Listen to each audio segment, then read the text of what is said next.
हरिहर विमुख धर्म रति नाही, ते नर तहाँ सपनेहु नहीं जाहि। तेहि गिरि पर्बत बिटप बिसाला, नित नूतन सुंदर सब काला।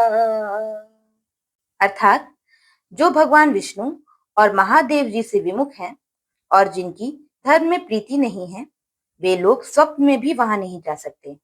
उस पर्वत पर एक विशाल बरगद का पेड़ है, जो नित्य नवीन और सब काल अर्थात 6 ऋतुओं में सुंदर रहता है। त्रिविध समीर सुशीतली छाया, शिव विश्राम बिटप श्रुति गाया। एक बार तेहि तर प्रभु गयऊ, तरु बिलो की उर अति सुख भयऊ।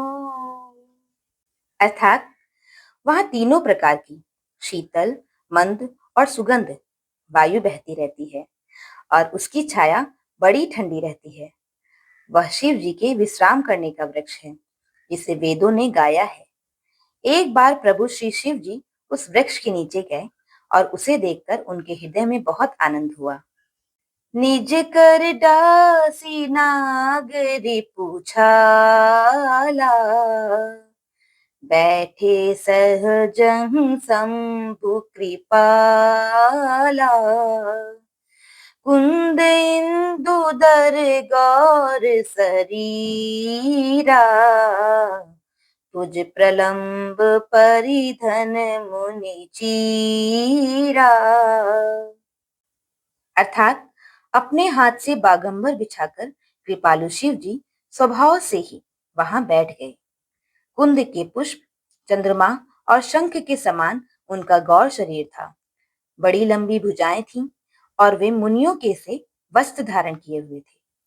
तरुण अरुण अंबुज सम चरना, नख दुति भगत हृदय तम हरना।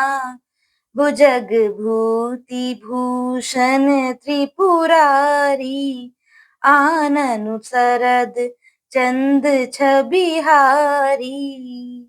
अर्थात उनके चरण नए लाल कमल के समान थे। नखों की ज्योति भक्तों के हृदय का अंधकार हरने वाली थी।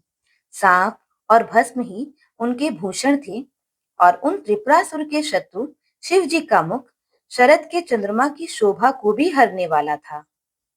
जटा मुकुट सुर सरित सिर, लोचन नलिन विशाल। नीलकंठ लावण्य निधि, सोहबाल बिदुभाल। सोहबाल बिदुभाल। अर्थात उनके सर पर जटाओं का मुकुट और गंगा जी शोभायमान थी। कमल के समान बड़े बड़े नेत्र थे। उनका नीलकंठ था और वे सुंदरता के भंडार थे। उनके मस्तक पर द्वितीया का चंद्रमा शोभित था।